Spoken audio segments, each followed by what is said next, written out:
Hey guys, what's going on? We are back here with the Villanova Dynasty, and we are here for the season recap and off-season preview.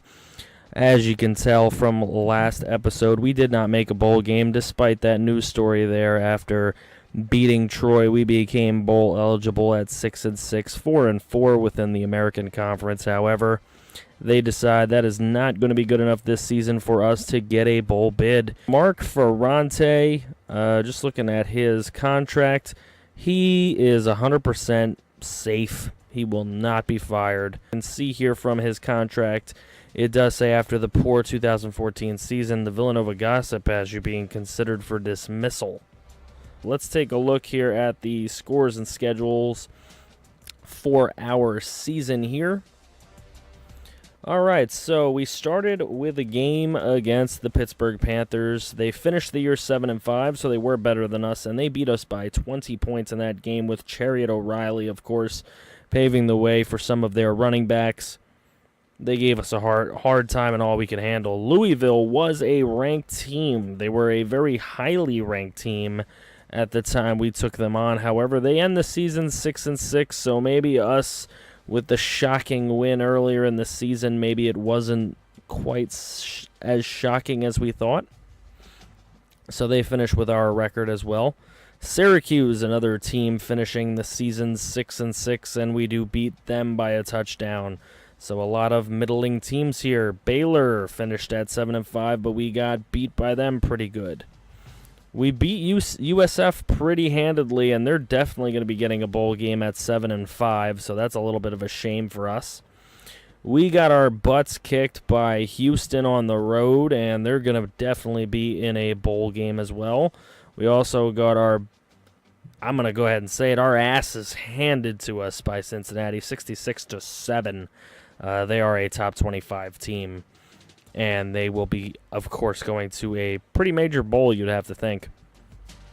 We did beat UCF, another 7-5 team, just like USF. They will be getting a bowl over us as well. We got our asses handed to us again by Temple. Just Temple and Cincinnati just stormed us.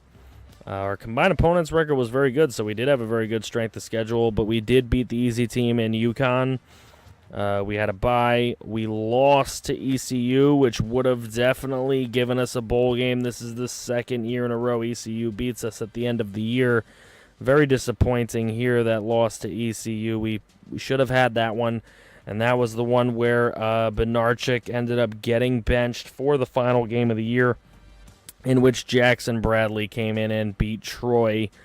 Not a hard team to beat, but he got the job done. We'll take a quick look at the top 25 polls here. It is TCU, number 1 in the country, the only undefeated team in the country. Looks like they will take on Ohio State for the national championship. And I would think most people would have Ohio State winning this game. They're just a better team. Northwestern, 11-1 on the season. There's Florida. Let's see if we see any weird outliers here that maybe aren't a major school on here. It would be nice to see something interesting. All right, Western Kentucky is a little bit interesting at 12-1, being number 16. Air Force, maybe a little bit interesting. UTEP, certainly interesting to have them on there. Arkansas State, not bad. All right, we're going to go ahead and look at our conference here in the conference standings. Obviously, Cincinnati is going to lead the way in our division. Temple is up there, though. UCF is up there despite the fact that we took them down. But we end up middle of the pack this season. Better than being near the bottom like last season. ECU 3-9. It's a shame we lost to that team. UConn we were able to beat. We were able to beat USF. We were able to beat UCF. Temple and Cincinnati, the only ones on our side of the conference to beat us. But this is what is killing us right now. The defensive numbers are just they're not very good at all. 449 points to give up on a season just is not going to get it done. On the other side of our conference, we got SMU at 7-5, 6-2 in the conference. Houston did not win that half of the conference for some reason. They must have lost to SMU during the year. There's Tulane, Memphis, Navy, Tulsa, and Troy. So we played Troy and Houston from this side of the conference. So next year, hopefully, we won't be doing that, and maybe we'll be able to do a little bit better. The defensive numbers are just they're not very good at all. 449 points to give up on a season just is not going to get it done. On the other side of our conference, we got SMU at 7-5, 6-2 in the conference. Houston did not win that half of the conference for some reason. They must have lost to SMU during the year. There's Tulane, Memphis, Navy, Tulsa, and Troy. So we played Troy and Houston from this side of the conference. So next year, hopefully, we won't be doing that, and maybe we'll be able to do a little bit better.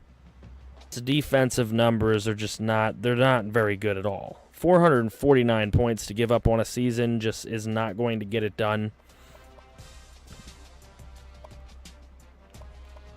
On the other side of our conference, we got SMU at 7-5, 6-2 in the conference. Houston did not win that half of the conference for some reason. They must have lost to SMU during the year. There's Tulane, Memphis, Navy, Tulsa, and Troy. So we played Troy and Houston from this side of the conference. So next year, hopefully, we won't be doing that, and maybe we'll be able to do a little bit better. All right, now taking a look at the All-Americans, trying to see if we did have anybody on here. I don't expect to have too many, maybe a couple guys, if we're lucky. I don't see anybody. There we go. Henderson made it, our impact free safety, the JUCO junior. He'll be a senior next season, 78 overall. Hopefully he'll be in the 80s. And Aaron Forbes makes it for second-team returner, as he did have a very good season in kick returning. Freshman All-American, we do get Malik Dupree. We do get Travis George. They both had very nice seasons for us, and they were key to our offensive success. And that is all our All-Americans. Okay, now we go into award winners, and we're taking a look. The Maxwell goes to Kenny Hill. We had nobody in consideration. Walter Camp goes to Kenny Hill. The Bednark goes to Watkins. Nagurski goes to Ben Neiman. The O'Brien goes to Luke Falk. The Walker goes to Miles Gaskin. I would have thought maybe, definitely not in consideration. The Bletnikoff goes to Moroni Laulu Putatu, or whatever the hell, however you say that. The Mackey goes to Ryan Urachek. The Outland to Tyler Crosby. The Remington to Coleman Shelton. The Lombardi to Henry St. Amour. The linebacker to Ben Neiman. Thorpe to Keith Watkins. Groza to Eddie Pinheiro. Punter to Jack Carroll, which is the guy. Forbes is a finalist for Best Returner of the Year, but only number 7, as opposed to Calvin Ridley, who wins it. Taking a quick look at our outlook over the next few seasons, they do have us 2014 this year as 77th in the country. Next year, we are considered to be a huge underdog to make a bowl game at 113th in the country. Then they say things will get a little better in 2016 when we're projected 81st in the country, and then 27, 34th in the country. So, could be a top 50 team in 3 years from now. We're going to take a look at some bowl games now. I'm going to run through these. I'm not really going to call them all out.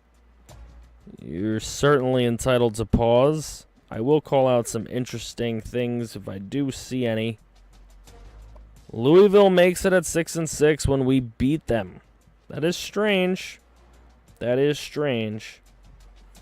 BYU at 6-6, Oklahoma State at 6-6, San Diego State at 6-6, Oklahoma at 6-6, of course. Syracuse 6-6, and we beat them as well.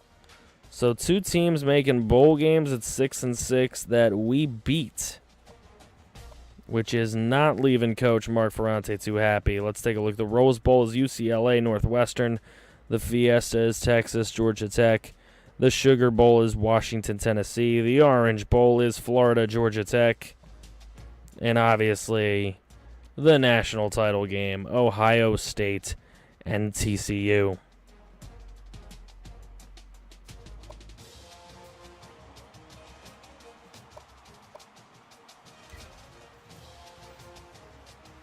All right, now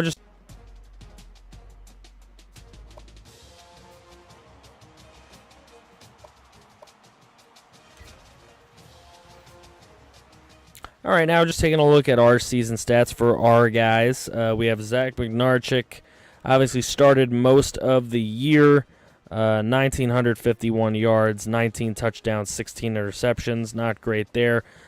Jackson Bradley did play the last game of the season and a couple other short stints. 568 yards, 3 touchdowns, 5 interceptions. The final game was 3 touchdowns, 2 interceptions. So before that, he had no touchdowns and 3 interceptions, which wasn't very good. Malik Dupree ends up with 1,229 yards on the ground, a 6.4 average, and 16 touchdowns. Very good for him. Aaron Forbes ends up with 796 yards in his final year with 6 touchdowns. Bednarczyk had run for 208 yards in his quarterback stint. J.D. Hernandez leads the team in receptions, and we're going to check and yardage, 556 yards and 5 touchdowns. Travis George makes the freshman All-American team with that 484 yards and 8 touchdowns. He was definitely a big part of the offense. Changa Hodge, 332 yards, 2 touchdowns. Same numbers for Justin Covington, 240 and 2 touchdowns for Forbes, 207 and 3 touchdowns for Dupree. And then Padavani never scored, but he did get himself 9 catches for 192. And McClinton got himself 7 catches for 121. The only other guy scoring a touchdown here is Simon Bingelis, backup tight end. For blocking, we had 6 pancakes from the freshman wideout Travis George, 6 pancakes from Changa Hodge. So wideouts doing better than the actual offensive line, as Trey Alford, starting right guard and true freshman, had 3 pancakes while giving up 2 sacks. Brandon Hittner, the senior, we will miss him, had 2 pancakes, gave up 4 sacks on the season. Patrick Lawler had a pancake while giving up 2 sacks on the season, a freshman redshirt. We hope he can start for us next season, and all these other guys just gave up sacks without getting any pancakes all year. Defensively, Gordon Golden leads us in tackles. Brandon Henderson right behind. Both of these guys will be senior safeties next year. Isaiah Alicia will be leaving us as a senior. So will Chucky Smith. Julian Williams will be around next year as a redshirted junior. And Jamal McCoy will be our star corner next season as a true sophomore. Jeff Steeb will be leaving us as our starting middle linebacker and technically best player on defense at an 80 overall. Brian White will be leaving us at defensive tackle. Jeff Wiley will be around next year, and we hope he will improve as a junior redshirt, as well as Nate Brothers will be around. He might make a move to outside linebacker, might not, who knows. Javonta Johnson projects to be a senior next year, and we hope he can produce. We say goodbye to Ed Shockley. Corey Stevens will be a junior next season. Drew Wiley will be a junior next season. The Wiley brothers getting ready to take on the world here. Anthony Malaguti will be a junior next year at outside linebacker. Hunter Keeling will be a senior, so he will be probably one of the older guys on defense. Let's take a look at the sack numbers. 8 sacks for corner Julian Williams. That's an extremely good year for him. 4 sacks for Chucky Smith. 3 for Javonta Johnson. 3 for Jeff Wiley. 3 for Brandon Henderson. 2 for Corey Stevens. 2 for Detrell Reed. 2 for Brian White. And 1 for Alicia and Steeb. So a lot of sacks on this defense. The interceptions were very few and far between, but we did get 5 on the year, 2 from Gordon Golden, 2 from Brandon Henderson, the 2 safeties, and 1 from Julian Williams, who probably is going to be a pretty good factor on defense next season. As far as fumbles, there was only 2 forced all season, 1 by Nate Brothers and 1 by Julian Williams, and they were recovered by completely different people, Wiley and Alicia with the recoveries. and Alicia took one in for a touchdown. That was in one of those really, really good games, I believe. Let's see, the kicking numbers, 7 of 9 for Coker. A long of 36, but he never missed an extra point all season. Good for him. Ryan Bryan, the freshman punter, ends with a 34.9 net average and a 40.6 average yards per kicking in the air. Kick returning 1,502 yards and a touchdown for Aaron Forbes, as well as 165 punt return yards. We really didn't force too many punts, which was the problem. Just taking a look at our season stats for our guys. We have Zach Bednarczyk, obviously started most of the year. 1,951 yards, 19 touchdowns, 16 interceptions. Not great there. Jackson Bradley did play the last game of the season and a couple other short stints. 568 yards, 3 touchdowns, 5 interceptions.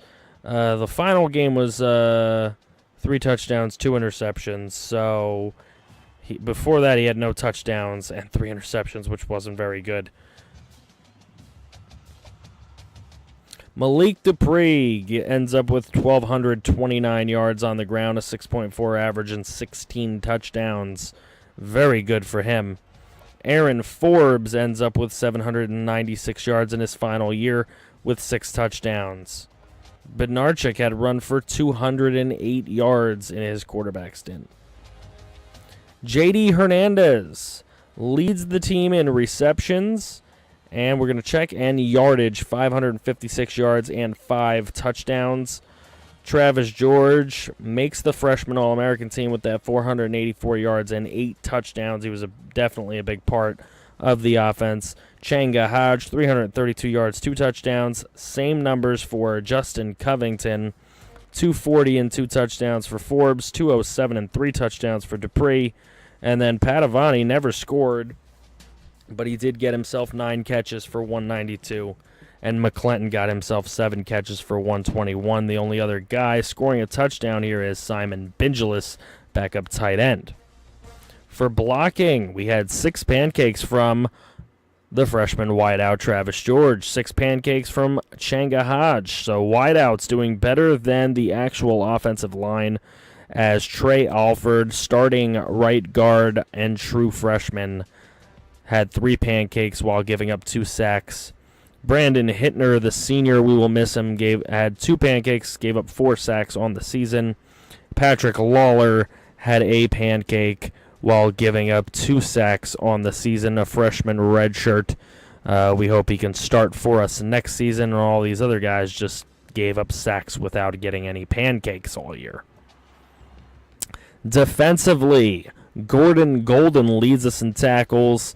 Brandon Henderson right behind. Both of these guys will be senior safeties next year. Isaiah Alicia will be leaving us as a senior. So will Chucky Smith. Julian Williams will be around next year as a redshirted junior. And Jamal McCoy will be our star corner next season as a true sophomore. Jeff Ste will be leaving us as our starting middle linebacker and technically best player on defense at an 80 overall. Brian White will be leaving us at defensive tackle. Jeff Wiley will be around next year, and we hope he will improve as a junior redshirt, as well as Nate Brothers will be around. He might make a move to outside linebacker, might not, who knows. Javonta Johnson projects to be a senior next year, and we hope he can produce. We say goodbye to Ed Shockley. Corey Stevens will be a junior next season. Drew Wiley will be a junior next season. The Wiley brothers getting ready to take on the world here. Anthony Malaguti will be a junior next year at outside linebacker. Hunter Keeling will be a senior, so he will be probably one of the older guys on defense. Let's take a look at the sack numbers. 8 sacks for corner Julian Williams. That's an extremely good year for him. 4 sacks for Chucky Smith. 3 for Javonta Johnson. 3 for Jeff Wiley. 3 for Brandon Henderson. 2 for Corey Stevens. 2 for Detrell Reed. 2 for Brian White. And 1 for Alicia and Steve. So a lot of sacks on this defense. The interceptions were very few and far between, but we did get 5 on the year, 2 from Gordon Golden, 2 from Brandon Henderson, the 2 safeties, and 1 from Julian Williams, who probably is going to be a pretty good factor on defense next season. As far as fumbles, there was only 2 forced all season, 1 by Nate Brothers and 1 by Julian Williams, and they were recovered by completely different people, Wiley and Alicia with the recoveries. And Alicia took one in for a touchdown. That was in one of those really, really good games, I believe. Let's see, the kicking numbers, 7 of 9 for Coker. A long of 36, but he never missed an extra point all season. Good for him. Ryan Bryan, the freshman punter, ends with a 34.9 net average and a 40.6 average yards per kicking in the air. Kick returning 1,502 yards and a touchdown for Aaron Forbes, as well as 165 punt return yards. We really didn't force too many punts, which was the problem. All right, so now let's take a look at the bowl results. So USF, having made a bowl game from our conference, they will lose it to Fresno State. Let's take a look and see if there's anything else. Houston wins theirs, so representing. SMU as well, representing the American Conference with a W. So American Conference 2-1 in bowl games so far as we continue on through. Cincinnati does win the Little Caesars Bowl. That gets us to 3-1 as a conference. Louisville wins their bowl game, so they get in and they do get the win.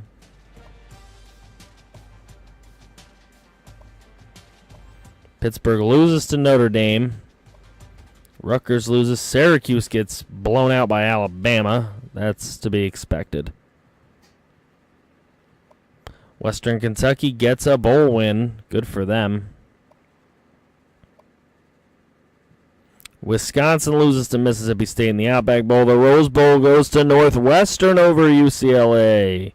Good season for them. Texas wins the Fiesta Bowl over Georgia Tech. Tennessee wins over Washington in the Sugar Bowl. The Orange Bowl goes to Virginia Tech over Florida. LSU wins the Cotton over Kansas State. Temple takes a loss, so American Conference 3-2 as South Carolina wins the Compass Bowl. Bowling Green over Georgia State in the GoDaddy.com, and the BCS National Championship does go to the Ohio State Buckeyes by a field goal, as you would have had to pretty much predict. Going to take care of the season review. Let's go ahead and take a look at the off-season preview, and then we will take a look at where your recruits are looking to go. So let's go ahead and jump into the recruiting board and see what we have going on here. We are looking to try and bring in possibly Tyrese Baker, give us a little bit more depth and options at quarterback. As you see, that was one of our weaker positions this season, and maybe we could have done a little bit more had we brought in somebody like this, with 97 throwing power and 93 speed with 93 acceleration. This is a guy that can definitely get away from trouble, as he will undoubtedly be in trouble if he comes here. So we would love to try and bring in Tyrese Baker. Then we have Stephen Moore, a JUCO athlete from Arizona. He's a 3-star JUCO athlete. I don't love recruiting JUCOs, but at the end of the season, that's usually what you end up with. But he does have 90 speed, as well as 87 man coverage and 85 zone coverage. This is a guy we can use in our secondary for sure. He does have 92 throw power and 77 throwing accuracy, as it looks like he would like to be a quarterback or a receiver as well, with the 80 catching, 84 in traffic, 85 route running. Maybe he can play a little bit of offense and defense here. Who knows? But definitely a guy we would seek to try and bring in. And we are in the lead over teams like Alabama, LSU, Texas A&M, and Tennessee. Robert Wilson is another quarterback we're looking at, and we're probably not going to put any points into him in the offseason. We're already up by 53-60. If he wants to come here, he will end up coming here. He is a Gem +6 quarterback, 86 speed with 83 power and 79 accuracy. If he came to the squad, he would probably end up being redshirted as a freshman. Then we have Joey Blair, a JUCO corner. I would definitely like to bring him in. Anything in the secondary would definitely help, as we gave up a ton of passing yards this season. A 92 speed corner with 89 zone, 80 press, and 82 man would definitely be somebody interesting to bring into the squad. Then we'll be looking at Daniel McPherson. Whether or not we put points into him, I don't know. We're already up over 5,000 points. He is a Gem halfback. However, he only has 80 speed, so not really a guy I want to spend a ton of time on, just because of that slow speed. Not really a guy that's going to fit into our quick-moving offense. Yeah, not really a guy I'm looking to bring in too much, just because of that really extremely slow speed. All right, we have a kind of quick-moving offense. I don't know if he really fits our offense. Then there's another quarterback here. Matt Gibson was another reject left behind, another Gem, a +6 Gem. He has 84 speed, 85 throw power, and 78 accuracy. Probably like him slightly more than I like Robert Wilson even. With 84 speed, 85 power, and 78 accuracy, if you look at Robert Wilson, he has a little bit more speed, but not as much power. Just a little more accuracy, and I'd rather have the throw power, to be honest. In this kind of an offense, we need somebody that can throw the ball downfield, as we haven't been able to really satisfy Travis George since he came to the squad. Then we have Matt Gordon, definitely somebody I want to bring in. As you can see, he is going to be a lineman for us. He's a JUCO, but we're already down 1,000 to Miami, and we really got to steal this guy from the Hurricanes. Billy Campbell, 4-star wide receiver from Indiana. He is looking at UCLA and us. We're up by 30 points. He's only an 86 speeder, but he's got a great jump with 92 and very good acceleration with 97. And the key is that he can catch the ball, and he route runs 90. He has a better spec catch and a better in traffic catch than he does regular catching, but his route run is 90, and I'm hoping this guy can come here and get open for us. Then we have wide receiver Steve Taylor. Steve is from Wisconsin, and Steve is a 94 speed. This is a guy I would definitely love to have here. His catching is only a 57. He doesn't catch very well spectacularly. He does catch in traffic at a 77. His route running is 89. So if his route running is 89 with 94 speed, I'm hoping he gets wide open, and we can force him to catch some of those balls. Then there's Ryan Vincent, another wide receiver. I'm sorry, a lot of wide receivers were left behind for us. He's an 89 speed wide receiver with better catching, but not good spectacular catch or catch in traffic. So pretty much a raw prospect. Then we have Ross Stewart, who we are definitely winning on. He is a 90 speeder with 73 route run and not very great catching stats. But he at least has 90 speed. Maybe we can do something with him. He's a +7 prospect. Somehow not a gem. I don't know how +7 isn't a gem, but he's pretty good. Then we have Fred Rivero, a defensive end from Arizona as well. 74 tackle, 74 play rec. He's pretty much middling all the way around, which is what gives him his 67 rating. But any kind of depth on defense, I'm all for it. Just like here with outside linebacker Joseph Harvey. We are up by a lot on Joseph Harvey. He wants to stay close to home, and he's from Pennsylvania, so that helps us out. He's a 78 speeder, which isn't super fast, but he has just enough of everything else that maybe he can develop if he's redshirted. Then we have tackle Jeff Brown. Of course, you know me. Any lineman I can bring in, I would love to try and get. Middling on the blocking end, but maybe with a redshirt season, he'll be able to grow. Mike Hayes is a tight end. I'm not really looking too much into trying to bring him in. He is from Pennsylvania. He is tied with Ohio State, we are, for him. 72 speeder, but he is a good blocking tight end. 69 pass, 69 run, and 68 impact blocking. And maybe for a career backup tight end, he would definitely work out as a blocker. We have already brought in 1, 2, 3, 4, 5, 6, 7, 8, 9, 10, 11, 12, 13 recruits, leaving us a couple, leaving us 12 scholarships. So we brought in over half of what we could so far. Jesse Robertson is our most highly touted prospect, a 4-star corner from Missouri or Mississippi. One of those two. But he is a 79 5 overall gem, a 92 speeder, with 89 man, 88 zone, only 79 press, but we don't really run a lot of press. We run a lot of man and a lot of zone, so he will definitely fit into this defense, especially with his 84 play recognition and his 81 pursuit. Definitely a guy I want here, and I'm glad we have him, the number 4 corner in the country. We also brought in Brian Gates, the number 29 athlete in the country from Pennsylvania. He is a +7 gem at a 78 overall with 90 speed. Looks like he could probably play a little bit of safety if we wanted him to, but it looks like he would be better suited as a receiver with the 78 catching. He catches a lot better than some of the receivers we are going after.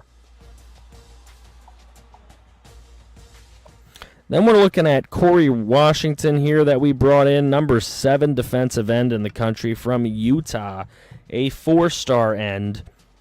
He is a +3, 76 speed end with 77 strength, 77 jump, 81 acceleration, tackles 77, hit power is good, play rec's decent, his pursuit is very, very good, and he's got some block shedding and some good moves. Definitely will be a star on this team. Then we brought in Todd Gray from Berwick, Pennsylvania, the number 30 athlete in the country. However, he is a +6 gem. 87 speeder, doesn't look like he will play anything involving coverage. It looks like he wants to play on the offensive side of the ball, whether that be running back or receiver. Just trying to see if there's anything that indicates that maybe he could play tight end. I don't see that. But we'll have to see what he can do in the offseason. Then we bring in 77 overall outside linebacker and 4-star number 20 outside linebacker in the country from Tennessee, R.J. Edwards. He is an 85 speeder, a 77 gem, +5 overall, but an 85 speeder with 92 acceleration, great pursuit and hit power. All right tackling, all right play recognition. But he's got some decent moves and block shedding, and his coverages are okay. They're a little bit middling, but he can do a little bit of everything. Then we brought in halfback Garrett Strong. We didn't really have to recruit him too heavily. He really wanted to come here from Colorado, no less. A 4-star, 16th halfback in the country, a +5 gem. Unfortunately, he's only an 82 speeder, so he'll probably definitely be taking a red shirt. See if we can increase that speed a little bit in his redshirt season. We'll see how it turns out for him. Then we brought in Byron Slaughter, a 70 overall defensive end, 69 speed only for him. But he does have some great tackling numbers and great block shedding numbers, so we're hoping that he can forego the speed area and use his skills. Then we have Scott Fitzpatrick, and Scott from Texas, a 3-star gem here, a +5, 70 overall gem. Any kind of lineman we can bring in, right? And there he is, and he can definitely block for us. His impact blocking is strong. Then we bring in Chip Howard, a 6'7", 300-pounder from Pennsylvania. Chip, a tackle with pretty good even blocking stats. I do like that. He needs to improve, of course, but maybe he'll get a redshirt season to do that. All right, the other guys I don't really want to go in complete detail. We got a 69 overall corner, Maurice Newsom. He is a +3 corner. We got a 68 overall strong safety in Pete Lewis. He is a flat. We got a 65 and 63 overall fullback. We brought in a couple fullbacks this season, a +4 and a +8. So I don't know how he isn't a gem at +8, but okay. We got a couple decent guys. So as you can see, from what we brought in, we either brought in flats, gems, or pluses. There are no minuses here. We didn't bring in anybody with a minus, and as we're looking towards the offseason, most of these guys are all pluses too. I believe all of them are. We are going to look at where some of your recruits have gone. Well, obviously Tyrese Baker, we are looking at him, but LSU looks to have offered him a scholarship. They seem to have found him as well. Next, we have Fred Blackrose. Fred looks to have already made up his mind. He is going to go to Michigan. Next, we have Fred Blackrose. Fred looks to have already made up his mind. He is going to go to Michigan. The #1 halfback in the country, J.D. Breezy. Looks like he'll either go to Washington State, Texas A&M, LSU. Wide receiver J.D. Dean, we already knew, but he is going to Texas A&M. We have free safety Perry Doofenshmirtz, and Perry is going to be going to Arizona. Then we have DeHaaf Ekstrom, and DeHaaf Ekstrom looks like he's going to probably end up at Alabama, but LSU and Georgia are giving chase. Then we have tackle Ben Gordon, and it looks like Ben has already made up his decision. He will be going to Stanford. Then we have Darius Hartman, and Darius Hartman has already made up his mind. He has chosen Michigan over LSU, so he will be going to Michigan along with Fred Blackrose. Tight end Thunder Jackson, and it looks like he's looking at Tennessee, Penn State, Virginia Tech, or Pittsburgh, but has not made up his mind. Then we have JUCO sophomore quarterback Ryan Jones, still looking at the same two teams he was looking at last year when he couldn't make up his mind, Rutgers and Syracuse, and he still doesn't know where he wants to go. Then we have Jameel Keys, and Jameel Keys, one of the Keys brothers, he has made up his mind. He is going to go to UCLA over USC. Camilo has not made up his mind yet, but he is looking at either Colorado or Boise State. Nobody else really with a chance here. Punter Jerry Lee had already made up his mind, and he's still made up his mind. He is going to go to Florida.